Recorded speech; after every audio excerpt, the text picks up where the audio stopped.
Bom, gente, o indivíduo vitorioso, hoje é quarta-feira da vitória, ele tem que entender muitas vezes as nuances que a vida tem a trazer para ele.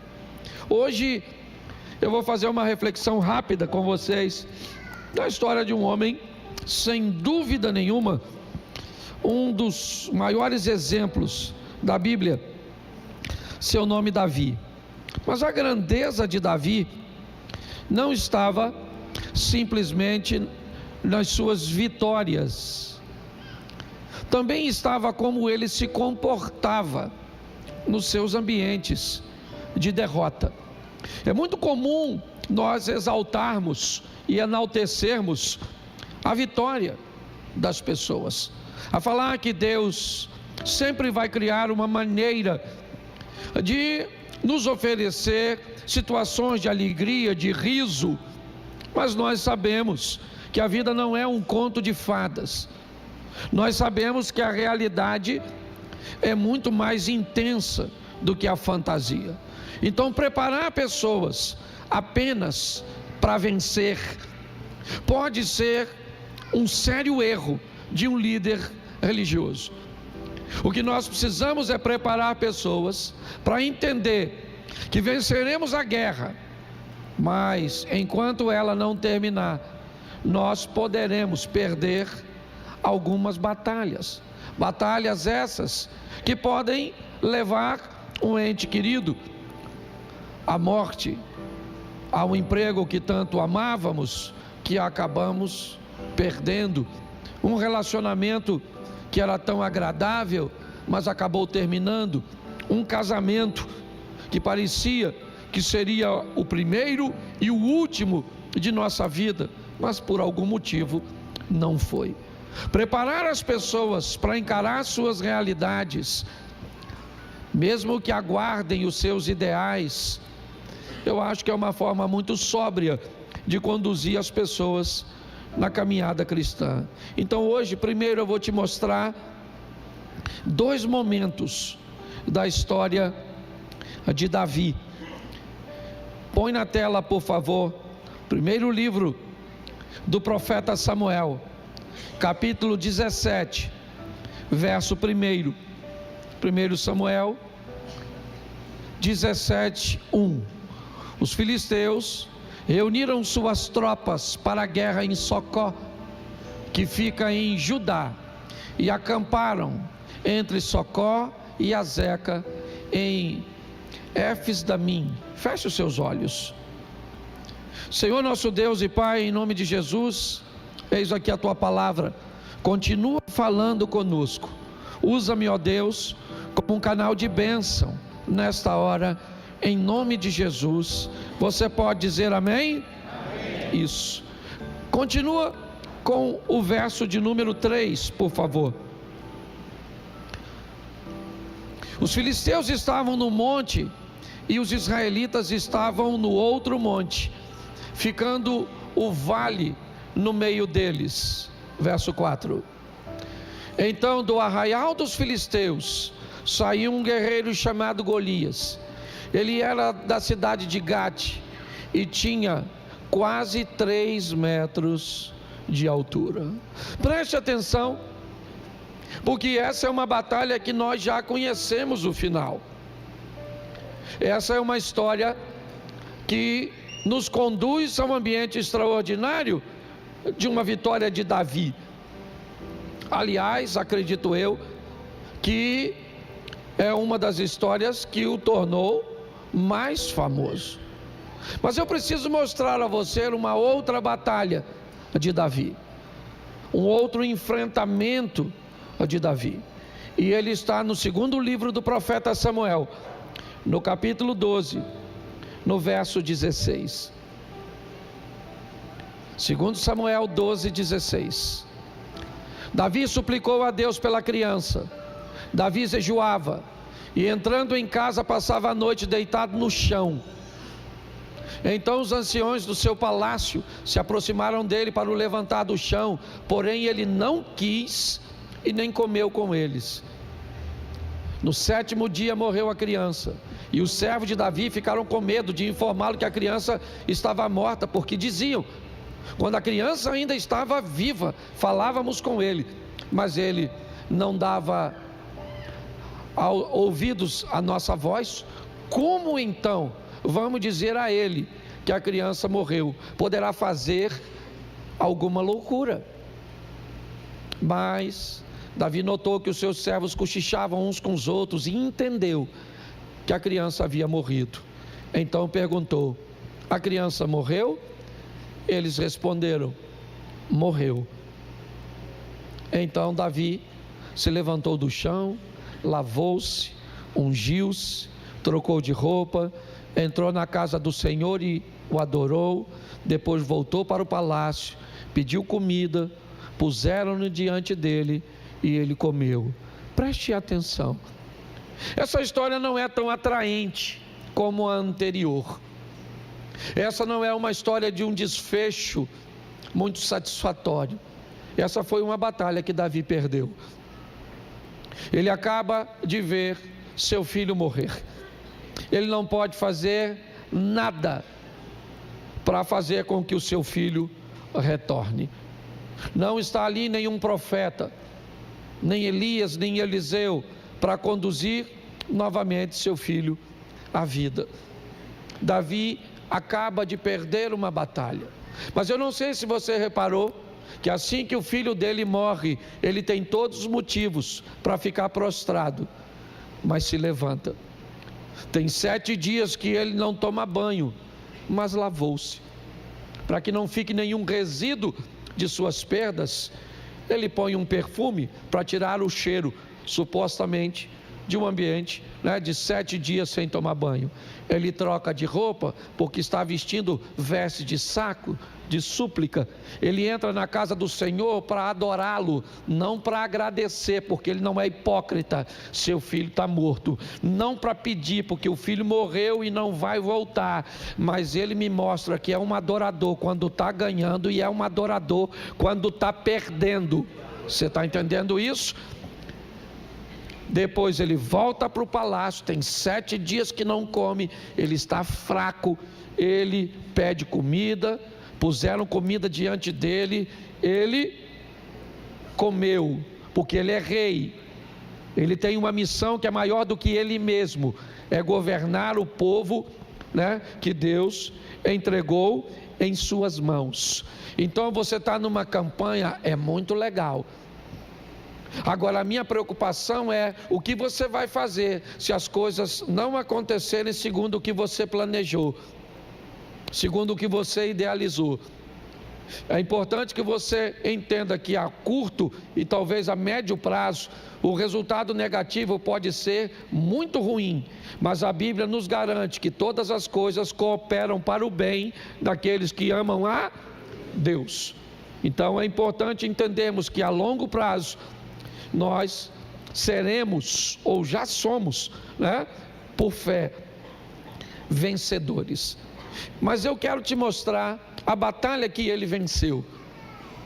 Eu quero focar nela hoje e te mostrar como Davi e como Deus foi montando um cenário para ele. É muito importante entendermos isso, é ficarmos apercebidos, é ficarmos atentos do que Deus está falando, da maneira subjetiva de Deus se comunicar, buscando intimidade. Deus poderia falar de forma mais clara, de fazer de forma mais objetiva, mas Ele opta por não fazer assim. Por que é que Deus usa tanta subjetividade, tantas coisas nas entrelinhas? Porque a proposta é nos desenvolver. A proposta é buscar conosco uma intimidade. Sabe aquela coisa que você é casado há tanto tempo, que ao olhar para sua esposa, sem que ela diga nada, você sabe que as coisas não estão bem? Sabe? Aquela intimidade que não precisa de palavras, basta você olhar, você é capaz de identificar. Por isso as coisas acontecem muitas vezes de forma tão sorrateiras aparentemente, mas eu vou te mostrar como Deus preparou esse indivíduo para vencer. Outra hora eu falo do ambiente de derrota e do comportamento dele, né, como ele conseguiu se manter de pé. Mas preste atenção, vou usar bastante texto, mas vou falar pouquinho. 1 Samuel capítulo 17, verso de número 28. 1 Samuel 17, verso 28. Tá assim, só isso? Eliabe, o irmão mais velho, ouviu Davi falando com aqueles homens e ficou irado com Davi e disse: por que você veio para cá? Com quem você deixou aquelas poucas ovelhas no deserto?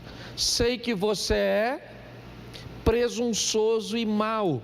Você veio aqui só para ver a batalha. Olhe para mim, porque aqui o irmão mais velho de Davi já vai nos dar a direção de algumas características comportamentais de Davi. Me parece que a maneira cuja qual Davi enxerga as coisas foge um pouco o padrão dos demais. O texto diz que todos os homens, quando olhavam para Golias, tinham medo. O controle mental, né, daqueles soldados, daqueles homens, já estava de posse de Golias. Golias ainda não havia entrado em batalha de fato, mas ele já havia capturado a mente dos soldados. Como vimos, ele tem quase 3 metros de altura, e mais do que o tamanho de Golias, ele carrega algumas coisas sobre si que Israel não está muito acostumado a ver. A indumentária, as roupas, os equipamentos que Golias traz sobre si é uma novidade para muitos de Israel. Talvez isso impressionava, não seu tamanho, mas a maneira praticamente impossível de achar uma brecha para atacá-lo, um buraco, um ambiente que pudesse ferir Golias. Eu já vou te mostrar isso. Mas Eliabe olha para Davi e diz: com quem você deixou aquelas poucas ovelhas? Você é mau, você é presunçoso, você só veio aqui para ver a nossa vergonha. Parece que Eliabe sabe que Davi é capaz de não ter medo de Golias. Me parece que a mente de Davi não é facilmente capturada por problemas. A atenção de Davi não costuma manter o foco nas oposições. Davi é alguém que ao longo da vida aprendeu a prestar atenção em Deus, nas oportunidades que a vida está lhe oferecendo através de Deus, e isso incomoda quem está ao seu redor. Mas Eliabe faz questão de ressaltar no campo de batalha que as pessoas não devem prestar atenção no que Davi está dizendo. Sabe por quê? Porque ele não é soldado. Sabe por quê? Porque ele é mau. Sabe por quê? Porque ele é presunçoso. E mais do que isso, para desmoralizar Davi, Eliabe diz: com quem você deixou aquelas poucas ovelhas? Bom, agora é para destruir. Como você ousa falar com um soldado tão forte? Se sequer guerreiro você é um pastorzinho de ovelha, rapaz, que está querendo dar uma de valentão aqui. Volte a apacentar as suas ovelhinhas, camarada, volte para lá. Olhe só. Mas, como eu disse, o cenário está sendo preparado. 1 Samuel, antes um pouquinho disso, capítulo 16, verso 21, olha o que o texto diz: Davi era músico de Saul, mas agora, põe para mim por favor, 16, 21, 1 Samuel.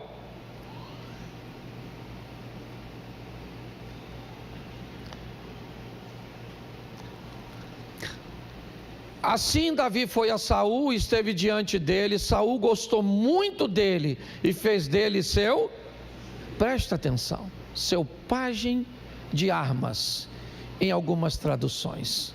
Aquele garoto que estava no campo cuidando de ovelhas, protegendo os animais de seu pai, de lobos, ursos e leões, vai agora trabalhar para o rei. E o que ele faz? Ele limpa e acompanha Saul em algumas situações, carregando suas armas, limpando suas armas. Davi começa a ter contato com um equipamento de guerra. Não era dele, era do rei. Mas Davi começa a ter um contato com uma espada, com um capacete, com um escudo, com uma armadura. Ele começa a se aproximar de armas de guerra, é verdade. Mas olha, ele que chegou no palácio apenas para tocar, ele chegou no palácio apenas para levar a sua espiritualidade, para que seu rei pudesse dormir. Mas agora Deus, que colocou Davi no palácio para tocar para Saul, para dizer para ele: veja como esse cara come, veja como ele se veste, veja como ele se comporta, porque esse lugar que eu estou te colocando perto, já já eu estou entregando em sua mão. Aprenda uma coisa que Deus costuma fazer: botar você perto de lugares e de pessoas cujas quais Ele planeja te oferecer algo semelhante. Fique apercebido com isso. Davi agora, ele está tomando conta das armas de Saul, limpando, acompanhando provavelmente em algumas apresentações ou aparições públicas, onde o rei aparece vestido com o comando de guerra. As pessoas que viam aquela armadura, aquela indumentária, sabia que aquilo pertencia a Saul. Talvez por isso Saul tentou vestir a sua armadura em Davi, para que os inimigos pensassem que quem tinha coragem de enfrentar Golias era ele. Mas vamos dar uma olhada e você já vai entender onde eu estou querendo chegar. Davi limpa a armadura de Saul. 1 Samuel 16, 21. 1 Samuel 17, 5. Coloca, por favor.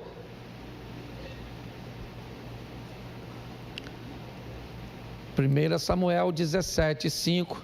Trazia na cabeça um capacete de bronze, esse era Golias. Vestia uma couraça de escamas de bronze, que pesava uns 60 quilos. Trazia caneleiras de bronze nas pernas e um dardo de bronze sobre os ombros. A haste da sua lança era como o seixo do tecelão. A ponta da sua lança era de ferro e pesava mais de 7 quilos. E diante dele ia preste atenção que está todo mundo focado no Golias. Até o peso das coisas dele, ele sabia. Porque pesava sim, porque olha só, o cara é grande, poderoso, grandão. Isso é um negócio fantástico, sim ou não? Pois é. Era intransponível, não ia dar para vencer não. Só que Davi falou que ia. Davi falou: não, eu vou matar esse cara. Alguém falou: não, rapaz, não rola. Ô cracudo, isso é droga, maluco. Tu tá drogado. Não vai dar para ganhar. Deixa eu te explicar, cara. Esse cara Menino, não dá para mais. Tira isso da sua cabeça. Mas, como Davi não tirou da cabeça dele, tiveram que levar Davi para Saul, porque Davi falou publicamente que era um voluntário para entrar num duelo contra esse gigante que não dá para vencer, não tem brecha. Ele está, certo, todo cobertinho, e ele é grande, forte, poderoso, e pior, ele já venceu Israel. Numa batalha anterior a esses dias narrados, os filisteus já haviam feito, certo, uma incursão e tinha obtido sucesso. Mas agora, quando Davi chega, capítulo 17, verso 38, dá uma olhadinha. 17, 38. Isso. Saul vestiu Davi com a sua própria, pôs um capacete de bronze na cabeça e vestiu com uma. Vamos lá? Continua aí, por favor. Davi cingiu a espada sobre a armadura e tentou, pois jamais havia usado. Então Davi disse a Saul: eu não posso andar com isso, porque nunca usei. E Davi tirou aquilo de sobre si. Preste atenção, porque agora eu já vou para a fase final e eu quero apresentar a batalha. A armadura de Saul jamais serviria para Davi. Primeiro, porque ele era um presunçoso. Saul, sim, um dissimulado. Saul era alguém que queria, apesar de não ter coragem de enfrentar o gigante, queria receber os louros, queria ser ovacionado. Ele não coloca a armadura em Davi para protegê-lo, não. Ele coloca a armadura em Davi para receber os créditos, mesmo com a morte. Alguns iriam embora dali dizendo que o rei de Israel foi valente o suficiente para enfrentar o gigante e morrer. E de alguma forma, o nome de Saul seria lembrado por alguns desinformados como alguém valente de sucesso. Mas Davi disse a ele: eu não posso ir com essa armadura, eu não tenho como me apresentar com isso na frente do gigante. Então ele remove a armadura. Saul autoriza sua ida, é verdade, provavelmente não acreditando que ele seria capaz de vencer, porque Davi não contava com a torcida de ninguém. Sua família achava que ele ia perder, seu rei achava que ele ia perder, seu povo achava que ele ia perder, seus inimigos achavam que ele ia. Isso significa que se você depender da torcida dos outros para vencer, você está perdido. Porque ninguém acreditava nele, mas ele foi. Agora, eu vou te mostrar as armas que esse cara vai lutar contra o gigante. Isso é que é legal. Olha só. Põe aí, por favor, 1 Samuel 17. Não, isso aqui é o argumento, né? Mas põe aí, eu acho que vale a pena nós começarmos. 1 Samuel 17, 36. Quais foram as armas que Davi leva? Vamos lá. Este teu servo matou tanto este filisteu incircunciso será como um deles, porque afrontou o exército de Deus. Preste atenção, a primeira arma que Davi leva consigo é a fé. O cara é maior que ele, sim ou não? O cara é mais forte que ele, sim ou não? É mais experiente do que ele, sim ou não? Mas ele acredita que Deus vai com ele na guerra. Você está entendendo? Quando você for enfrentar uma adversidade, convença você mesmo que Deus está indo contigo. Porque a gente fala isso muito bonitinho: se Deus é por, quem será contra? Até o nós ser nós. É só o nós ser nós mesmo, certo? Que aí o nós já não fica tão nós assim. Porque dizer para o outro ter calma é fácil, difícil é você ter calma. Davi está dizendo: ô Saul, falar uma coisa para tu, irmão. Deixa eu tomar uma água aqui.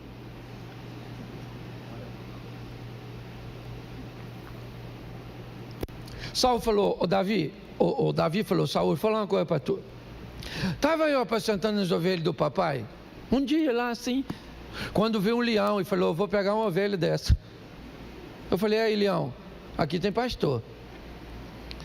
O leão não acreditou, tentou pegar a ovelha. Aí eu fui lá, tomei a ovelha da boca dele e matei o leão. Tem foto? Testemunha? Fake news. Certo? Davi falou, não, mas não ficou só nisso não, outra ocasião. Estava eu lá, apareceu um urso, que não sabia do primeiro homicídio. Certo? E ele falou, vou pegar uma ovelha. Eu falei, rapaz, já matei um, difícil é matar o primeiro. Matei o urso. Então eu vou falar para você, eu matei leão e urso, esse gigante aí não é nada não. Vou matar ele igual eu matei os outros dois. Eu vou matar ele. Eu tenho certeza de que eu vou matar ele. Ó, gente, um historiador, não gosto muito de citar isso não, um tal de Flávio Josefo, ele escreveu, dando a conotação, que o Samuel, quando ungiu a Davi, ele disse no ouvido de Davi, que ele estava sendo ungido para ser rei. Não há nenhum indício que Deus falou com Davi que era para matar gigante.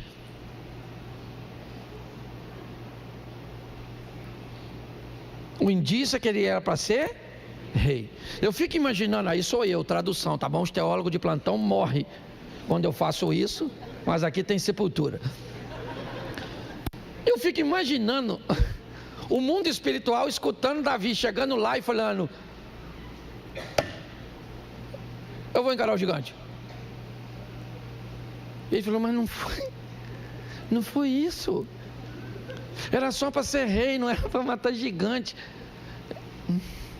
Não é à toa que o irmão chamou de presunçoso. Deus vai ter que arrumar outro rei para Israel. Porque pela ordem natural, Golias mata ou não mata o Davi? Claro, mas presta atenção na frase do Davi. Você vem a mim com espada, escudo, lança e outras indumentárias mais. Porém eu vou contra você em nome do Senhor dos... E quando Davi fala isso, é que é o problema. Porque quando ele diz, eu vou contra você em nome do Senhor dos Exércitos, Deus deve ter falado, ele vai em nome de quem? No meu. Se ele vai no meu, aí o gigante morreu. Certo? Porque a postura de Davi é essa. Ele leva consigo algumas coisas. E uma delas é o quê? Não sabe não? Eu vou botar, eu não lembro o texto não. Deixa eu caçar aqui. Tem tempo, eu sou o pastor. Ajuda aí onde é que está, que ele pegou o cajado. Pegou tudinho. Alguém acha aí? Aí a gente, vamos lá gente. 17, aí tá vendo? Tem uma turma que lê a Bíblia. De 1 Samuel, não é isso? 1 Samuel 17, 39. Olha que beleza. Bota aí, que aí eu volto aqui para mim. Isso. Vamos embora, vai embora então. Tirou tudo aquilo. Pegou o seu? Pegou o quê? Preste atenção, quando Davi pega o cajado, o que isso indica para um indivíduo que pega um cajado num campo de batalha? Que ele não era um soldado. O cajado indica que não havia nele qualificação para estar naquela batalha, sim ou não? O cara está lá com aquela indumentária, capacete, escudo, couraça, espada, lança, e o outro está do outro lado com o quê? Com verdade de pau. Quem olhava para isso falava o quê? Esse camarada não é não havia qualificação nele, porque Deus não quer dar uma vitória para Davi, Deus quer desmoralizar os inimigos do povo de Deus. Ô gente, a sua vitória não tem só a ver com você não. Sua vitória tem a ver com o reino de Deus. Você está entendendo? Deus quer que você vença, porque o nome dele será glorificado na sua, e todos saberão quem é o seu. Isso. Pare de achar que você tem que vencer porque você tem que vencer, porque você é o centro das atenções. Quem é você na fila do pão? É por ele, para ele. Você está entendendo? Tudo é para ele. Pare de achar que tem a ver contigo. Não, Deus quer te dar vitória no seu casamento. Ele quer abrir a porta, Ele quer curar, Ele quer fazer tudo para que o nome dele seja glorificado nas suas finanças, na sua família, no seu casamento, no seu negócio. Você está entendendo? Com a sua cura. Quando Davi chega com um pedaço de pau, o Golias até falou: está pensando que eu sou cachorro? Ô Valdir Soriano, sério? Eu não sou cachorro não. Poxa, para você vir a mim com essas pedras, esse pedaço de pau, só estou atualizando o texto. Ok? Isso é numa versão Cláudio Duarte. Tá certo? Quando o cara chega com um pedaço de pau, eu imagino os soldados de Israel. Caraca, maluco. Oh, meu Deus. Uma vergonha, hein? E porque não tinha conselho tutelar. Se tivesse, ele não ia. Protegendo os meninos, mas não tinha. Pegaram um garoto e mandaram para frente de batalha. Eu imagino os filisteus olhando e falando: gente, meu Deus do céu, mandando menino para vender bala na guerra. Eu fico imaginando tudo isso. Minha cabeça é fértil. Já deu para notar, né? Então, não é botar um guerreiro. Pensa se chega lá o Davi, mesmo com toda dificuldade, protegendo-se com o capacete do Saul, com a couraça do Saul, com tudo do Saul, ele poderia ser confundido com um guerreiro, sim ou não? Mas Deus está dizendo: não precisa de um guerreiro para te vencer, Golias. Para te vencer eu só preciso de alguém que resolva andar comigo e que acredite que eu posso dar vitória. Os recursos que você precisa, eu sei que precisa, mas eles estão em Deus. E a hora que Ele resolver fazer, está feito e acabou. Não interessa o tamanho do seu inimigo ou os recursos que você tem à mão. Ele é Deus, entendeu? Por isso que quando Davi chega com um cajado, todo mundo diz: ele não vence. O que eles não sabem é que junto com o cajado, ele levou Deus. Agora, ele também levou 5 pedras. Eu gosto desse negócio de 5 pedras. Eu gosto. Por quê? Porque para mim, se fosse uns crentes que eu conheço, era para levar uma só, porque 5 é falta de fé. Porque tem gente que é só assim. Certo? Não, era para levar uma só. Leva uma só, infeliz. Você vai cantando: vai dar tudo certo. Vai dar tudo certo. Caraca, deu errado. Corre. Planejamento, organização, não tem a ver com falta de fé, não. Se até Deus, que é o Todo-Poderoso, tem planos, a Bíblia diz: os planos de Deus não podem ser, então tu tem que ter também. Ele pegou 5 pedras. Para mim, só tem um motivo de ele ter levado 5: o medo de errar. Se erra uma, tem 2. Tem gente que diz que o gigante tinha as parentes, que era para matar parente. Aí Davi já virou chefe de grupo de extermínio. Não é isso que eu estou querendo promover o cara. Tá certo? Eu quero te mostrar, certo, que ele leva uma pedra, porque na cabeça dele, ele tem um plano. 5 pedrinhas. E vou dar-lhe uma pedrada nesse cara. Onde? Na couraça. Nossa, vai fazer tanta diferença. Uma pedrinha. Parece até que Golias é um passarinho. Ele tem um plano. O plano é acertar a pedra no único lugar que pode derrubá-lo. E onde é? Onde é? É isso aí, é lá que o Satanás quer. Porque todo mundo quer a cabeça. Porque quem controla a cabeça, controla tudo. Quem controla a sua mente, controla seus pensamentos. Quem modelar você como modelo de pensamento, tem o controle de tudo. O interesse sempre é ter o controle da cabeça. Por isso que a Bíblia diz que Deus nos fez por cabeça e não por cauda.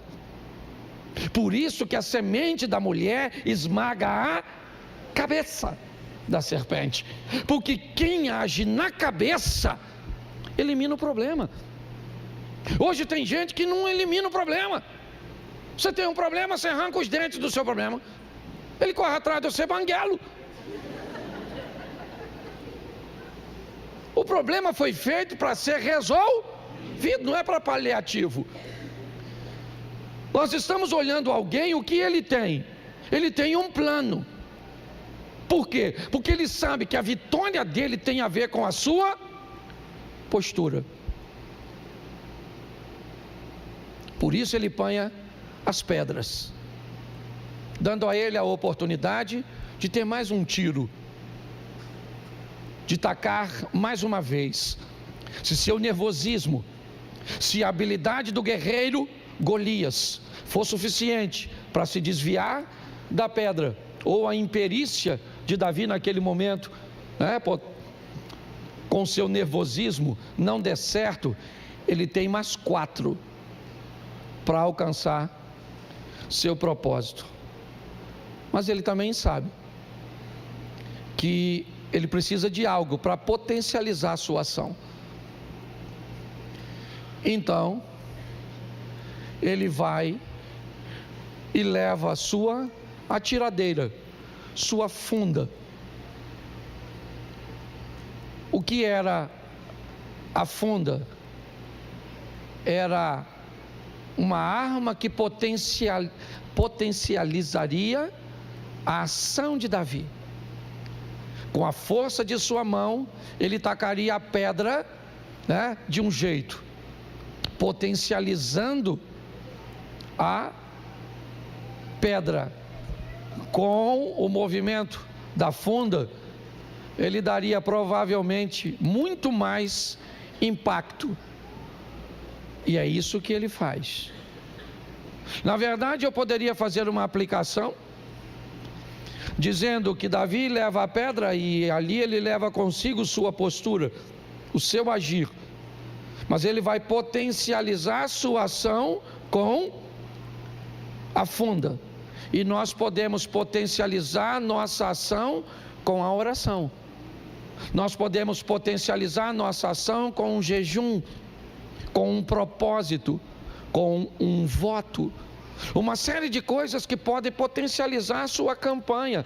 A campanha, a pedra é poderosa, é ela que você quer atirar no seu oponente, é verdade. Mas você pode potencializar essa força. E é isso que Davi faz. Ele quer atingir a cabeça do gigante. E ele sabe que não vai matar o gigante. Ele sabe que uma pedra na cabeça do gigante, atirada com a força de uma funda, é capaz de derrubá-lo. E é isso que Davi quer. Por quê? Porque ele já sabe manusear uma espada. Ao contrário do que seus irmãos pensam, talvez eles não tenham entendimento de que Davi era um escudeiro, era um pajem de armas. Era alguém que tinha contato com aquele equipamento de guerra, apesar de não ser um guerreiro.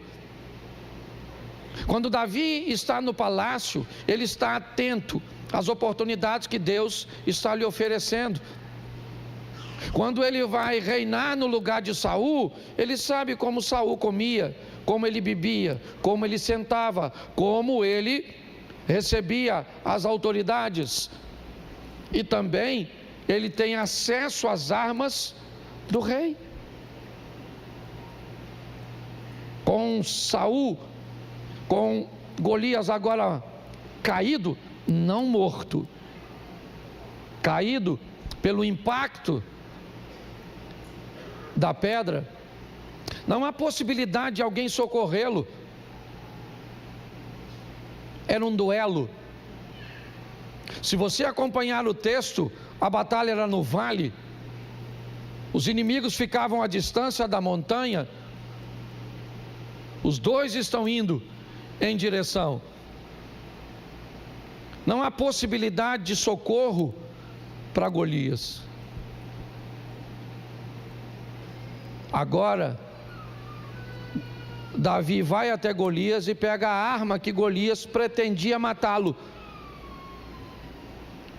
Aliás, o próprio Golias disse: eu não vou deixar sepultar você, garoto, antes da batalha acontecer. Eu vou abrir você no meio, e as feras vão vir comer você. Não vai ter honra nenhuma para você, não vai ter sepultamento para você. Note que Golias começa fazendo uma guerra antes mesmo da guerra acontecer. Davi agora corta a cabeça do gigante. Para mim foi um dos maiores avivamentos do Velho Testamento. Talvez para mim até da Bíblia. Porque capítulo 17, verso 26, vê se é esse. Volta no 26. Não. 25. Volta umzinho. Põe o 24. Todos os israelitas, vendo aquele homem, fugiam dele com o quê? Com o quê? Muito medo. Quando Davi chega no ambiente, o que tem nos soldados de Israel é o quê? Muito medo. Quando Davi mata o gigante e corta a cabeça, o exército de Israel sai em perseguição ao exército dos filisteus. A vitória de Davi promoveu um grande avivamento. Ofereceu àqueles homens que tinham medo a oportunidade de entenderem que um garoto chega no campo de batalha com um pedaço de pau na mão, com uma sacolinha, contendo algumas pedras e uma tiradeira, para atirar num inimigo aparentemente intransponível. O garoto vai para uma batalha que ninguém quis entrar. Todos desistiram de lutar com Saul, porque é assim. Às vezes o inimigo que vai se levantar com o seu casamento, contra o seu casamento, ele é grande, ele é poderoso, ele vem bem armado, ele já destruiu outros, e você fica com medo de confiar, com medo de resistir. Davi mantém a postura. Ele é alguém que vai com a certeza de que Deus é com ele. Deus diz: leva a vara, leva o cajado, para que todos saibam que esse não é o seu lugar, que você não vai vencer por seus méritos. Todos precisam saber que você vai vencer porque eu sou com você. Monte a sua estratégia, mas potencialize com oração. Você quer fazer uma campanha e ter êxito? Siga esses passos. Agora, esteja também preparado para em algum momento receber de Deus uma resposta, negar e continuar sendo um adorar. É isso aí, esse é Davi.